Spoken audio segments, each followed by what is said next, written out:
इसका मतलब है कि भारत को हिंदू राष्ट्र मान लो बनाया गया, तो बनाने के बाद जो हिंदुओं के अधीन जो पंथ रहेंगे उन लोगों के प्रति हमारी नीति पंथ निरपेक्षता की रहेगी। ऐसा उसका मीनिंग है पंथ निरपेक्षता। अब इससे एक सवाल खड़ा हो गया, ये तो हिंदू और हिंदुओं के पंथों के बारे में पंथ निरपेक्ष हो गया। न जो कोई हिंदू है न हिंदुओं का कोई पंथ है, मुसलमान है, सिख है, ईसाई है, बुद्धिस्ट है, जैन है, इसके बारे में क्या कर देगा? एक सवाल खड़ा हो, एक नया सवाल खड़ा हो गया कि जो मुसलमान है वो पंथ नहीं है, जो सिख है वो पंथ नहीं है, जो ईसाई है वो पंथ नहीं है, जो बुद्धिस्ट है वो पंथ नहीं है, जो जैन है वो पंथ नहीं है, उसके बारे में क्या करने का? इसका पंथ निरपेक्षता में कोई जवाब नहीं। और इसके बारे में कांग्रेस ने भी वही कहा जो बीजेपी ने कहा, जो बीजेपी ने कहा वही कांग्रेस ने कहा। इसका मतलब है बीजेपी और कांग्रेस, कांग्रेस और बीजेपी, ये दोनों का कॉमन एजेंडा है।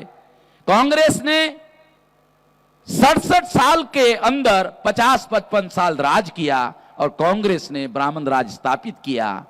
आरएसएस और बीजेपी के लोग कह रहे हैं हम हिंदू राज स्थापित करेंगे, कांग्रेस ने ब्राह्मण राज स्थापित किया।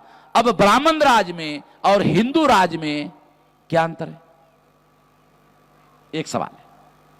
ये कांग्रेस के ब्राह्मण राज में और बीजेपी के हिंदू राज में क्या अंतर है?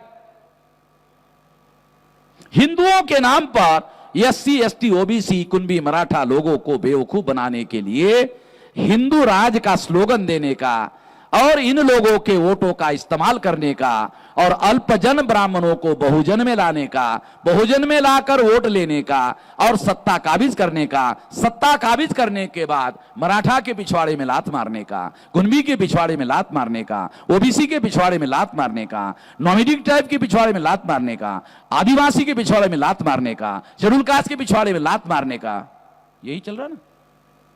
चल रहा कि नहीं चल रहा है? शास्त्री जी, पाटिल साहब, चल रहा कि नहीं? यही चल रहा है। तो ये जो पंथ निरपेक्षता है, ये हिंदुओं के बाहर जो लोग हैं उन लोगों के लिए ये नीति अस्पष्ट है, क्लियर नहीं है। ये अस्पष्ट नीति कॉन्शियसली रखी गई है। इसका दूसरा मतलब होता है उन सभी धर्मों के लोगों को खत्म कर दिया जाएगा या उसको मानने वाले लोगों को ये हालात पैदा कर दिए जाएंगे कि ब्राह्मणों का वर्चस्व स्वीकार करो, नहीं तो खत्म हो जाओ। एक षड्यंत्र इसके अंदर है। मगर सेकुलर शब्द का वास्तविक अर्थ क्या है? फिर सवाल खड़ा हो गया। अगर ऐसा है तो भी सेकुलर शब्द का अर्थ क्या है? सेकुलर शब्द का अर्थ है राष्ट्र का, राज्य का, स्टेट का कोई धर्म नहीं होगा। यह उसका वास्तविक मीनिंग है। देश का कोई धर्म नहीं होगा, स्टेट का कोई धर्म नहीं होगा, सेंट्रल गवर्नमेंट का कोई धर्म नहीं होगा और राज्य के समकक्ष जो भी इंस्टीट्यूशंस भारत में हैं गवर्न बाय इंडियन कॉन्स्टिट्यूशन, उसका कोई धर्म नहीं होगा। और देश को चलाने वाले जो भी होंगे, चाहे किसी भी धर्म के हो सकते हैं, उनको जो राष्ट्र का धर्म है उसका ही पालन करना होगा। उनका जो निजी धर्म है वो अपने घर में पालन करना होगा और जो राष्ट्र का धर्म है उसका ही पालन करना होगा। राष्ट्र का धर्म क्या है? राष्ट्र का धर्म है समता, स्वतंत्रता, बंधुता और न्याय पर आधारित समाज और राष्ट्र का निर्माण करना। ये राष्ट्र का धर्म है और इसका धर्म ग्रंथ भारत का संविधान है। स्पष्ट है, लिखित है, काल्पनिक नहीं है, अस्पष्ट नहीं है, स्पष्ट है।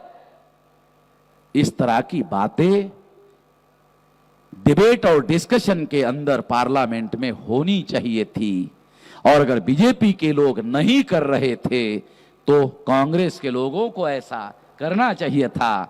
मगर कांग्रेस के लोगों ने 42वें संविधान संशोधन में खुद ही पंथ निरपेक्ष कहा। आरएसएस के लोग जो कहते हैं वही बात 42वें संशोधन में कांग्रेस ने कहा, तो कांग्रेस और बीजेपी, बीजेपी और कांग्रेस में कोई मौलिक अंतर नहीं है। एक राजा राम है तो एक सीताराम है, एक सीताराम है तो एक राजा राम है। काशीराम जी कहा करते थे, एक नागनाथ है एक सांपनाथ है। नागनाथ डस ले तो भी मर जाएगा, सांपनाथ डस ले तो भी मर जाएगा। तो ये एक ही लोग है। केवल हम बहुसंख्य लोगों को बेवकूफ बनाने के लिए ये सारे चोले धारण